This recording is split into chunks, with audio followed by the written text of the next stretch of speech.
أعوذ بالله من الشيطان الرجيم بسم اللہ الرحمن الرحیم۔ السلام علیکم معزز خواتین و حضرات، اس طرح کی پیاری پیاری ویڈیو دیکھنے کے لیے ہمارے چینل کو سبسکرائب کریں اور بیل کے آئیکن کو دبائیں تاکہ آپ کو ہماری ویڈیو سب سے پہلے ملتی رہے۔ عورت معاشرے کا ایک انتہائی اہم حصہ ہے۔ اس کے بغیر زندگی کی گاڑی چلانا بہت مشکل ہے۔ دیگر معاشروں میں عورت کے متعلق بہت سی روایات مشہور ہیں۔ یونانیوں کے نزدیک عورت زہر آلود درخت اور شیطان سے زیادہ ناپاک سمجھی جاتی تھی۔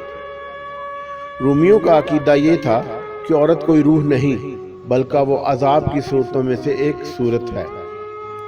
عورت شادی کے بعد شوہر کی زار خلید غلام ہو جاتی تھی۔ رومن کیتھولک فرقے کی رو سے عورت کلام مقدس کو چھو نہیں سکتی تھی اور اسے گرجا گھر میں داخل ہونے کی بھی اجازت نہیں تھی۔ عیسائیوں کی سب سے بڑی حکومت رومۃ الکبریٰ میں عورتوں کی حیثیت لونڈیوں سے بدتر تھی۔ ان سے جانوروں کی طرح کام لیا جاتا تھا۔ ماضی کا ایک مشہور قصہ ہے کہ یورپ کی بہادر ترین عورت کو صرف اس وجہ سے زندہ جلا دیا گیا تھا کیونکہ اس نے ووٹ ڈالا تھا، جبکہ اس زمانے میں عورتوں کو یہ حق حاصل نہیں تھا۔ زمانہ جاہلیت میں تو عورتوں کو اشعار میں بری طرح رسوا کیا جاتا تھا، مگر اسلام واحد مذہب ہے جس نے سب سے پہلے عورت کو عظمت، احترام اور صحیح حیثیت کا واضح تصور دیا اور ان تمام ظالمانہ اور وحشیانہ رسومات کا خاتمہ کیا جو عورت کی عزت، اس کے انسانی وقار کے خلاف تھی۔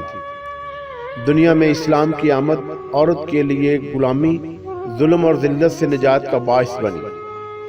اسے وہ تمام حقوق عطا کیے گئے جن سے وہ معاشرے میں اتنی ہی عزت و احترام کی مستحق قرار پائی جتنا مردوں کو حاصل ہے۔ اسلام نے عورت کا مرتبہ، مقام اور فضیلت بیان کرتے ہوئے اس کی عزت و تکریم اور احترام کو ضروری قرار دیا ہے۔ عورت کے کئی روپ ہیں اور اسلام نے ہر روپ میں اس کی عزت کے متعلق احکامات جاری کیے ہیں۔ ماں کے روپ میں عورت سب سے دلکش رشتہ ہے۔ حضور اکرم صلی اللہ علیہ وسلم نے اہل ایمان کی جنت ماں کے قدموں تلے قرار دے کر ماں کو معاشرے کا سب سے زیادہ مکرم و محترم مقام عطا فرمایا۔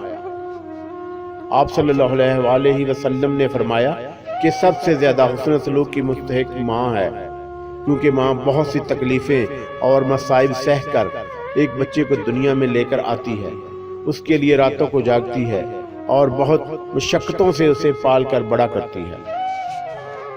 وہ معاشرہ جہاں بیٹی کی پیدائش پر غم و غصے کا اظہار کیا جاتا تھا اور اسے ذلت اور رسوائی کا باعث سمجھا جاتا تھا، اسلام نے اس معاشرے سے ایسی سوچ اور رویے کو ختم کر کے بیٹی کو تحفظ فراہم کیا اور عزت و احترام سے نوازا۔ معاشرتی و سماجی طور پر بھی بیٹی کو بلند مقام عطا کیا۔ بیٹیاں آتش دوزخ سے نجات اور آنکھوں کی ٹھنڈک ہوتی ہیں۔ بہن کے روپ میں عورت ایک بہت خوبصورت اور پاکیزہ رشتہ ہے۔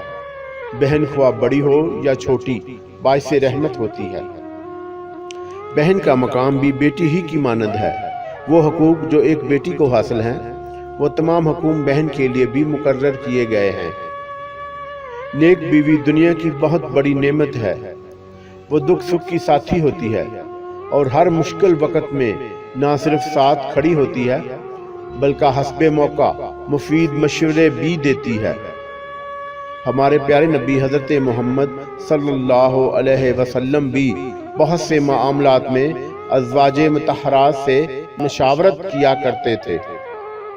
اسلام نے بیوی کو بہت سے حقوق سے نوازا ہے اور ان تمام حقوق کو ادا کرنا مرد کے لیے لازم قرار دیا ہے، جن میں اس کے لیے اچھے طریقے، حسن سلوک، نرمی اور عزت و احترام سے پیش آنا بھی شامل ہے۔ غرض یہ کہ عورت کا ہر روپ ہی بہت خوبصورت اور قابل احترام ہے۔ ہمارے معاشرے میں عورت کا ایک روپ ایسا بھی ہے جو تمام مقدس رشتوں کو پامال کرتا ہے۔ وہ ہے ایک عورت کا مرد کے ساتھ بغیر کسی جائز رشتے کے تعلق قائم کرنا۔ عورت گھر کی ملکہ اور زینت بنا کر پیدا کی گئی ہے، نہ کہ گلیوں اور بازاروں کی رونق بننے کے لیے۔ عورت اگر شرم و حیا کی چادر اتار پھینکے تو وہ سب کی نظروں میں گر جاتی ہے اور معاشرے میں اس کا احترام اور تقدس بھی ختم ہو کر رہ جاتا ہے۔ بعض جگہوں پر آج بھی عورت کے ساتھ زمانہ جاہلیت کی طرح ہی سلوک کیا جاتا ہے۔ اولاد ماں کے احترام، اس کی قربانیوں اور ایثار کو بالکل ہی بھلا دیتی ہے اور اس کے ساتھ ایسا برتاؤ کرتی ہے جیسے وہ ان کی خادمہ ہو۔ بیوی کے ساتھ ایسا برتاؤ کیا جاتا ہے گو کہ وہ کوئی زر خلید غلام ہو۔ بیٹیوں اور بہنوں کو بوجھ سمجھا جاتا ہے۔ جب اسلام نے ان کے حقوق مقرر کیے ہیں تو ان کے حقوق کا احترام کرتے ہوئے ہمیں ان کے ساتھ محبت اور شفقت سے پیش آنا چاہیے۔ اللہ پاک سے دعا ہے کہ وہ ہمیں عورتوں کا احترام کرنے اور ان کے حقوق اچھے طریقے سے ادا کرنے کی توفیق عطا فرمائے۔ آمین۔ جزاک اللہ خیر۔